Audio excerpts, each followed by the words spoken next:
pas très bien. Bonjour tout le monde et bienvenue sur cette croisière avec les vedettes de Paris qui va donc durer environ 1 heure. On va passer à côté des principaux monuments de la ville de Paris et je serai votre guide pour vous en parler. Avant qu'on démarre, je me présente rapidement. Donc moi c'est Marion et je suis guide à Paris depuis quelques années, maintenant depuis 5 ans.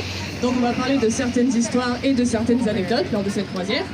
Aussi, on va faire la croisière en français et en anglais pour que tout le monde puisse comprendre sur le bateau. S'il vous faut d'autres langues comme espagnol, italien, vous avez un code que vous pouvez scanner en dessous et qui vous donne les traductions si vous avez besoin.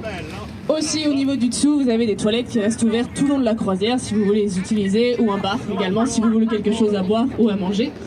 À bord du bateau, aujourd'hui, on a aussi un photographe professionnel avec nous qui s'appelle Anthony, qui va passer parmi vous pour vous proposer de vous prendre en photo. Le photoshoot est gratuit et après vous pouvez voir avec lui pour les modalités. And so welcome everyone on this cruise with Les Vedettes de Paris, which is going to last for around an hour. We're going to see the main monuments of the city and I'll be your guide to tell you about them. So first, before we leave, let me introduce myself. My name is Marion. And I've been a guide here in Paris for 5 years, so I know the city pretty well, so we're going to talk about some of the stories and anecdotes during the cruise. Also, as you might have understood, we're going to do this in French and English so that everyone can understand on the boat. If you need other languages like Spanish or Italian, you have a code that you can scan downstairs and it gives you the translations if you need them.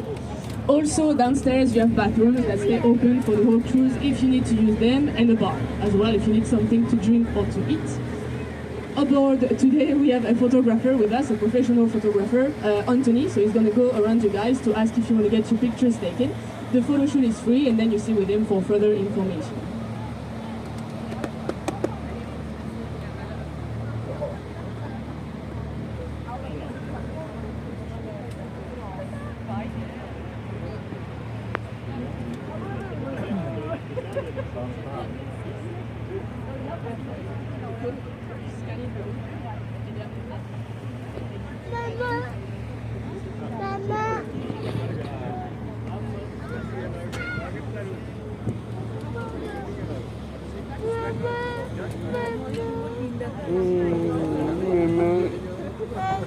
Le nez coule.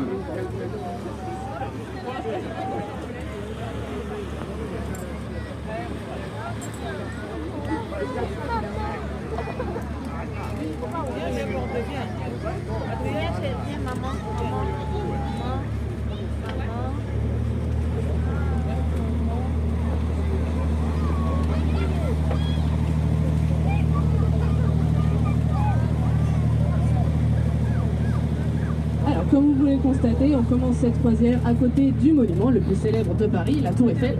La Tour Eiffel, il y a beaucoup de choses à en dire, donc on en parlera plus en détail sur le chemin du retour. Mais je peux juste vous dire pour le moment qu'elle a été construite pour l'exposition universelle de 1889. And so as you can see, we're starting this cruise next to the most famous monument that we have here in Paris, the Eiffel Tower. There's a lot to say about the Eiffel Tower, so we'll talk more about it on the way back. But I can tell you for now that it was built for the World's Fair of 1889.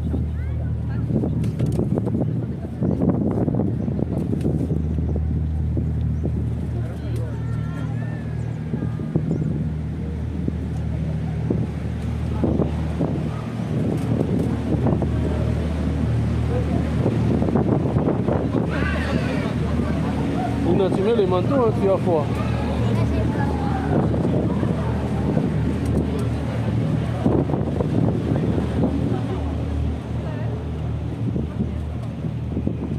Et donc on navigue actuellement sur la Seine. La Seine, c'est le deuxième fleuve le plus long de France, 775 km de long.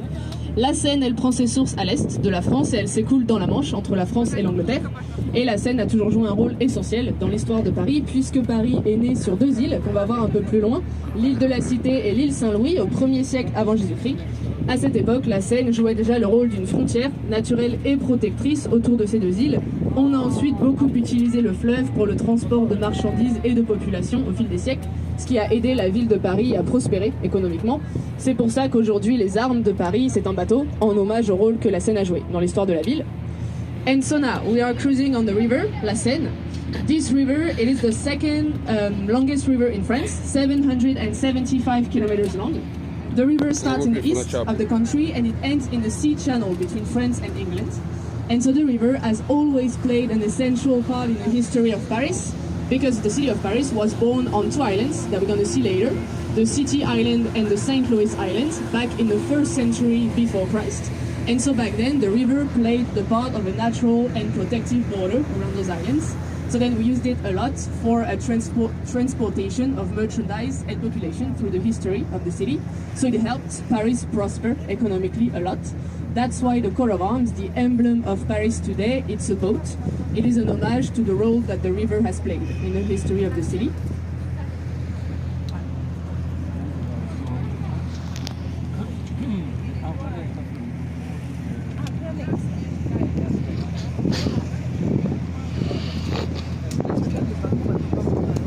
Non tem, bado muke.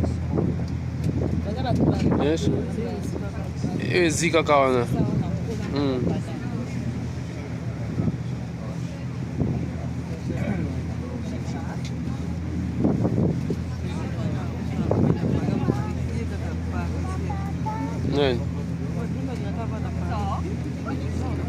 Et sur la droite, après le pont, vous voyez le bâtiment avec les dômes dorés et les croix au-dessus.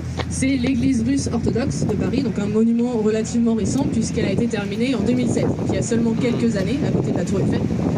And so you see on the right here the building with the golden domes and the crosses on top.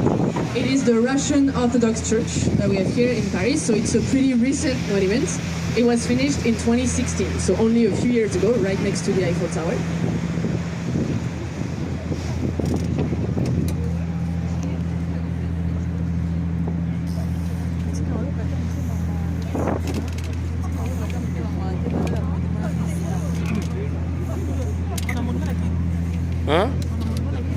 Et on arrive à un pont, le pont de l'Alma. Et cette fois-ci, si vous regardez de l'autre côté, sur la gauche, avant le pont, sur le trottoir, vous avez une sculpture d'une flamme dorée.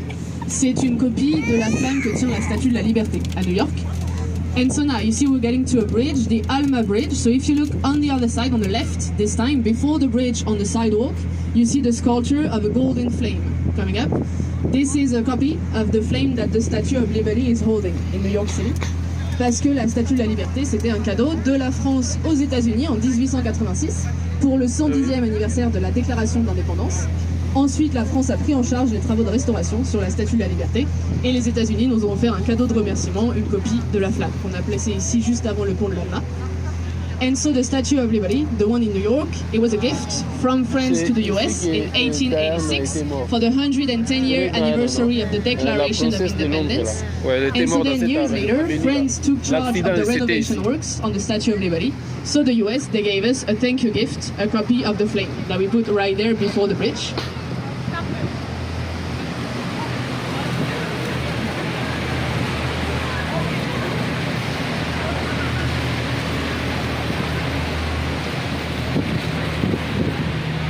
Et si vous allez voir la flamme de plus près, autour de la flamme, vous pouvez voir des notes, des fleurs et des messages parce qu'elle est principalement dédiée à la princesse Diana aujourd'hui.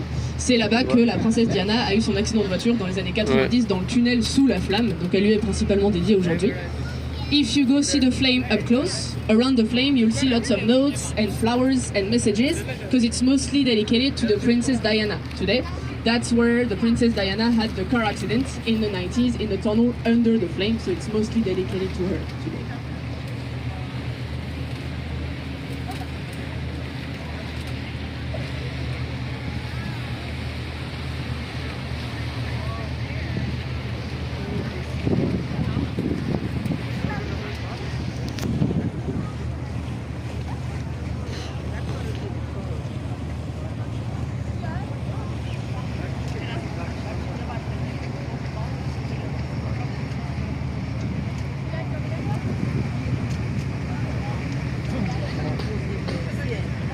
Munene munene nango bato mushi.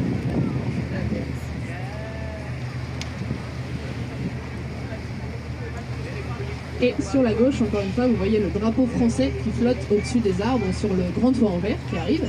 Donc ce bâtiment, c'est le Grand Palais. Le Grand Palais qui va avec le Petit Palais. Mais vous allez voir qu'on ne peut pas voir le Petit Palais d'ici, parce qu'il est caché derrière les arbres.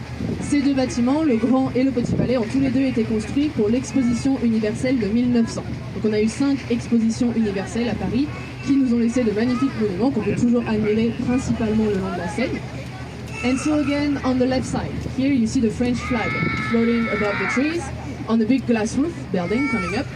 This building, it's called Le Grand Palais in French, Big Palace in English, and it goes with the small palace as well, but we can't see the small one from here because it's hidden behind the trees.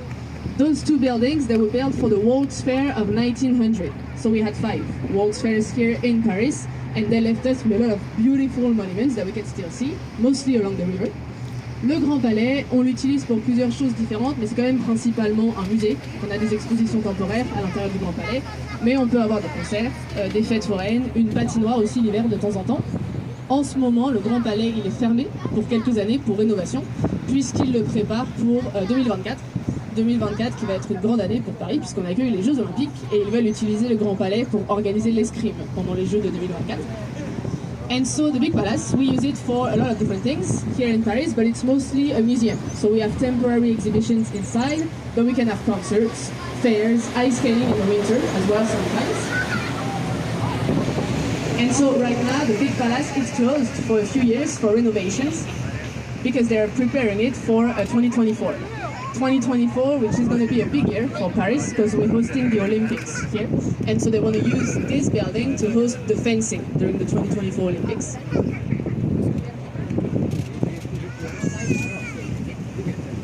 Et vous voyez le pont qui arrive juste devant nous, c'est l'un des ponts les plus beaux et les plus célèbres de Paris, c'est le pont Alexandre III, construit pour la même exposition universelle en 1900 et construit à l'époque pour célébrer la relation entre la France et la Russie. Donc c'est pour ça qu'on l'a appelé d'après le tsar russe, Alexandre III à l'époque. And so you see that bridge right there, it's one of the most famous and prettiest bridges that we have here in Paris. It's called Alexander III Bridge, and it was built for the same World's Fair, 1900. And at the time, it was built to celebrate the relationship between France and Russia. So that's why it's named after the Russian Tsar, Alexander III. Gabriel, hein? Ça sonne, hein?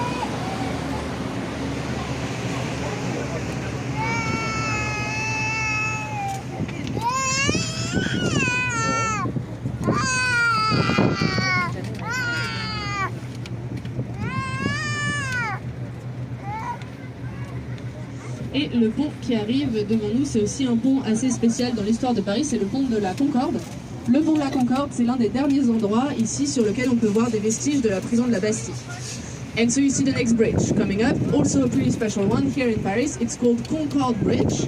And so that bridge, it's one of the last places here in which we can see ruins of the Bastille jail. Parce qu'aujourd'hui, si on va à Bastille, à Paris, la prison n'existe plus. Elle a été complètement détruite seulement 2 ans après la prise de la Bastille, donc 1791. Et c'est en 1791 qu'on a construit le pont de la Concorde en utilisant les pierres qui appartenaient à l'origine à la prison de la Bastille. Donc les pierres qu'on va voir quand on passera sous le pont de la Concorde faisaient partie de la prison de la Bastille à l'origine. And so you might have heard about the storming of the Bastille jail, 14th of July 1789, the start of the French Revolution. If you go to Bastille today in Paris, there's nothing left. The jail is not here anymore. It was completely destroyed only 2 years after the storming, so 1791. And that same year, we built that bridge using the stones that once belonged to the Bastille jail. So the stones that we'll see when we pass under the bridge were part of the jail originally. C'est pas le seul endroit à Paris où on peut encore voir des vestiges de la Bastille, puisque si on va prendre le métro à Bastille, la ligne 5, vers le nord de Paris, vers Pantin, dans les couloirs du métro, on peut voir des vestiges de la prison également. So it's not the last place here in Paris in which you can see ruins of the jail, because if you go take the subway, in the Bastille subway station, you take the line 5 to the north of Paris, in the corridors of the subway, you have ruins of the jail as well that you can see.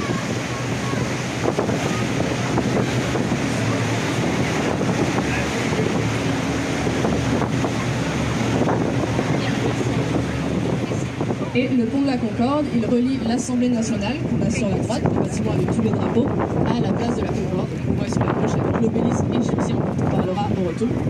And so the Concord Bridge, it links the National Assembly, the building that you have on the right with all the flags, to the Concord Square, the square that you see on the left with the Egyptian obelisk. The obelisk, we'll talk about it when we're looking at it.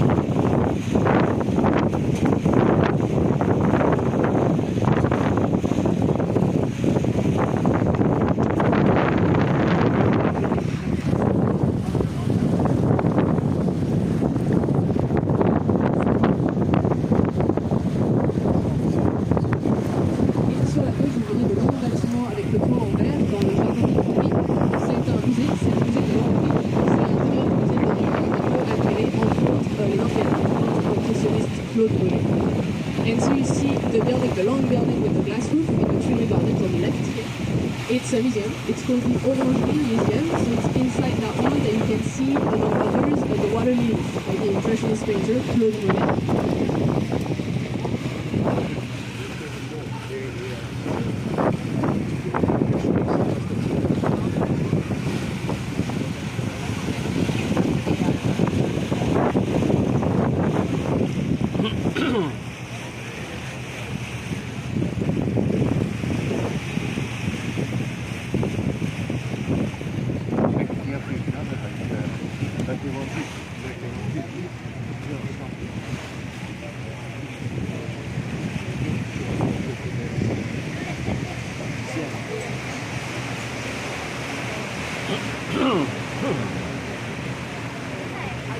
Et sur la droite, vous voyez le grand bâtiment avec le toit gris, les horloges, et vous allez voir des noms de villes sur la façade comme Toulouse, Lorient, Quimper. C'est le deuxième musée le plus grand de Paris, le musée d'Orsay. And so you see on the right here, the big building with the grey roof. You have clocks and you have names of cities on the facade as well. It is the second largest museum that we have here in Paris, the Orsay Museum. Le musée d'Orsay, quand on l'observe de l'extérieur, à première vue, ça ressemble à un autre type de bâtiment, ça ressemble à une gare, puisque ça a été construit en tant que tel, en tant que la gare d'Orsay en 1900. On a construit la gare d'Orsay à l'époque pour que les habitants de la France entière puissent avoir un accès facilité à Paris pour venir voir les nouveaux monuments qu'on construisait pour les expositions universelles à l'époque. And so when you look at this museum from the outside, it looks like another type of building. At first, it looks like a train station because it was built as a train station originally. The old station we built it back then so that people from all over France could have easy access to Paris to come and see the new monuments that were building for the World's Fairs at the time. Mais la gare d'Orsay, elle n'a pas duré très longtemps, puisqu'ensuite, dans les années 40, les trains sont devenus trop grands pour entrer dans la gare. On a dû arrêter d'utiliser en tant que tel. C'est devenu un refuge pour les Alliés pendant la Deuxième Guerre mondiale, puis un parking. Et c'est seulement dans les années 80, en 1986, que c'est devenu le musée d'Orsay. And so that train station, it didn't last long. Because then in the 40s, the trains, they got too big and too long, so they couldn't enter the station anymore. So we had to stop using it as such. Then it became a refuge for the Allies during the Second World War.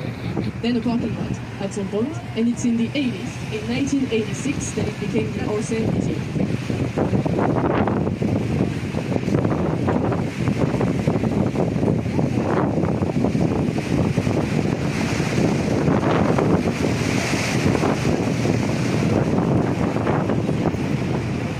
Et puisqu'on parle de musée, cette fois-ci de l'autre côté, sur la gauche, et dans les prochaines minutes, on va découvrir l'immense bâtiment du musée du Louvre. And so speaking about museums, here on the other side, on the left, for the next few minutes, we'll go along the huge building of the Louvre Museum. Le musée du Louvre, c'est le plus grand musée de Paris, et c'est aussi le plus grand musée du monde en termes d'espace. 14 km de couloir à l'intérieur du Louvre et 35 000 œuvres exposées en tout. C'est le musée le plus visité au monde, puisqu'on a en moyenne 10 millions de visiteurs par an au Louvre. En 2019, par exemple, c'était 9 millions.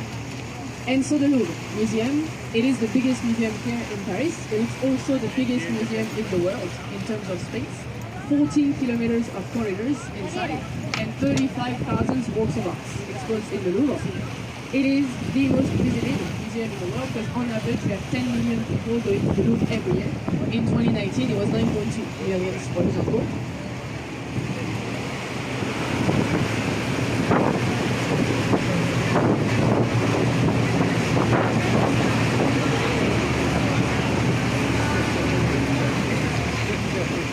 Et le Louvre, donc, tout comme le musée d'Orsay, à l'origine le bâtiment n'a pas commencé comme un musée, puisqu'au départ le Louvre c'était une toute petite forteresse médiévale construite au XIIIe siècle sous Philippe Auguste.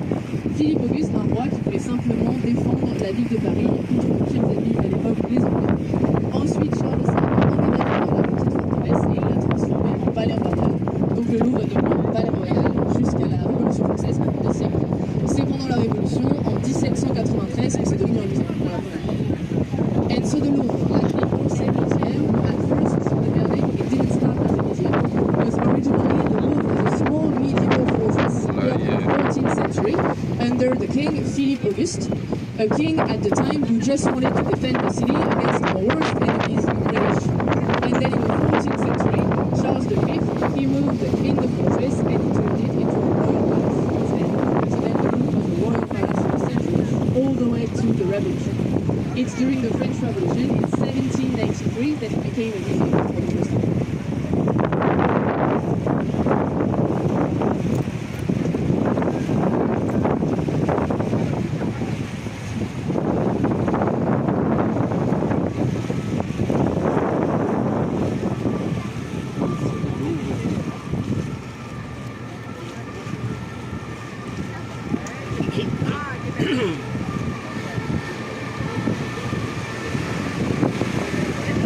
Et vous voyez en face de nous qu'on a atteint un bout de la première île de Paris, qu'on appelle l'île de la Cité. Et c'est sur l'île de la Cité que la ville de Paris est née au 1er siècle avant Jésus-Christ. And so you see in front of us that we have reached one end of the first island. We're going to see the City Island. This island, that's where Paris was born in the 1st century BC.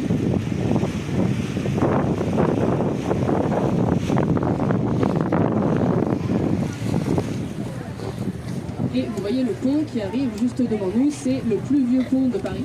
Le plus vieux pont de Paris qui s'appelle ironiquement le pont neuf, parce qu'il était neuf à l'époque de sa construction au début du XVIIe siècle sous Henri IV. And so you see the bridge coming up.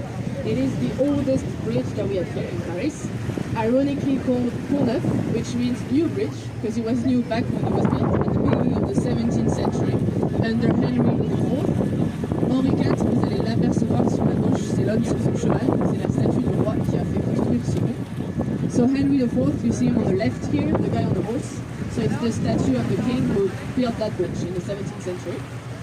Donc à l'époque, au début du XVIIe siècle, Henri IV, il a voulu faire construire un nouveau type de pont, parce qu'on avait déjà des ponts à Paris, mais c'était des ponts en bois, remplis d'habitations depuis lesquelles on ne pouvait pas avoir une vue sur la ville de Paris et sur la Seine. Henri IV, il a fait construire le premier pont en pierre, depuis lequel on pouvait simplement admirer la ville de Paris à l'époque. And so back at the beginning of the 17th century, Henry IV, he wanted to build a new type of bridges, because we had bridges before here in Paris, but they were all wooden bridges packed with houses on them, so you couldn't have a view of the river and the city from those bridges. So then Henry, he decided to build the first one made of stones, from which you could simply admire the city and the river at the time.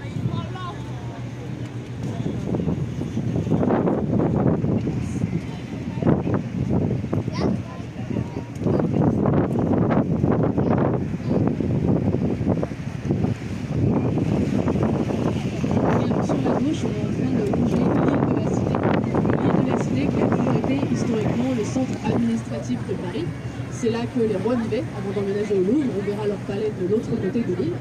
C'est encore un peu le centre administratif de Paris aujourd'hui, puisque c'est sur l'île de la Cité qu'on a la préfecture de police et le palais de justice, même s'il y a un projet en ce moment qui serait de déménager ces deux institutions en dehors de Paris, dans les proches banlieues, pour pouvoir faire de l'île de la Cité un centre historique piéton, à la place qu'on pourrait visiter plus facilement aujourd'hui.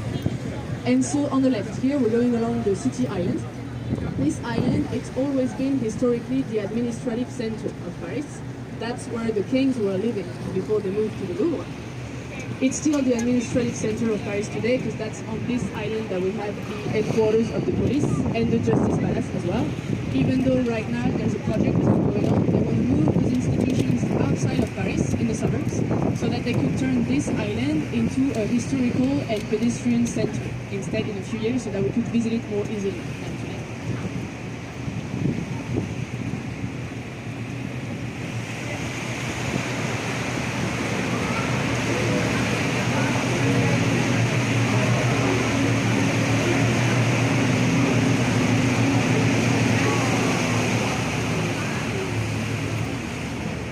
Oui, l'église.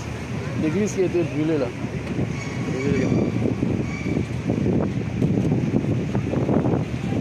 Et donc là voilà, l'un des monuments les plus anciens et les plus célèbres de Paris, la cathédrale Notre-Dame de Paris, construite à l'origine au Moyen-Âge. La première pierre a été posée en 1163 et elle a été terminée en 1345. Donc ça a pris presque 200 ans pour la construire à l'époque.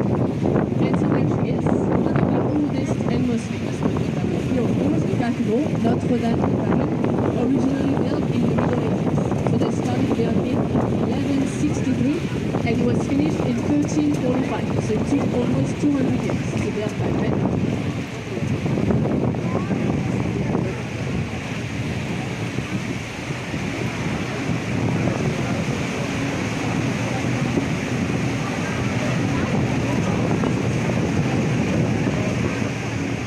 cathédrale date du Moyen-Âge à l'origine, donc la plupart de la façade qu'on admire aujourd'hui, principalement les sculptures comme la ligne de roi par exemple, datent du 19e siècle, de la fin du 19e siècle, parce qu'elle a été restaurée ici après la Révolution française. Mais on a quand même toujours des parties d'origine, des sculptures du Moyen-Âge, principalement autour des portails de la cathédrale. And so the cathedral, it's from the Middle Ages originally, but most of the facade that we are looking at today, especially the sculptures like the Line of Kings, for example, it's from the 19th century, the end of the 19th century, because it was restored here after the Revolution. But we still have some original pieces, some medieval sculptures, mostly around the gates of the cathedral. Malheureusement, c'est encore impossible de trop s'approcher de la cathédrale puisqu'elle est encore en travaux de restauration après l'incendie qui a eu lieu il y a plus de 3 ans, maintenant le 15 avril 2019. Après l'incendie, il a fallu attendre environ 1 an pour que les travaux puissent commencer. Ils ont officiellement commencé aujourd'hui et si tout va bien, normalement la cathédrale doit réouvrir pour les Jeux Olympiques, donc l'été 2024, dans un peu plus de 2 ans. And so right now, unfortunately, it's still pretty much impossible to get too close to the church because it's still being restored after the fire that took place here more than 3 years ago, 15th of April 2019. After the fire, it took about a year for the renovation works to be able to start. Today they have started, and if it all goes well, it's supposed to reopen for the Olympics, the summer of 2024, so in a bit more than 2 years.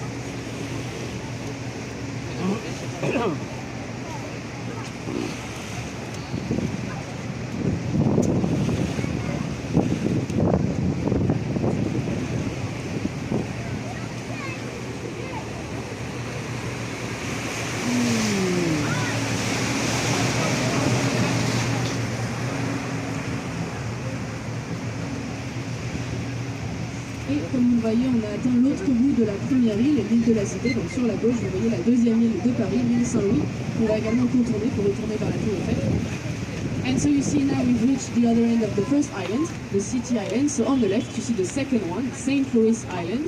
We'll go all around that one as well to go back towards the Eiffel Tower.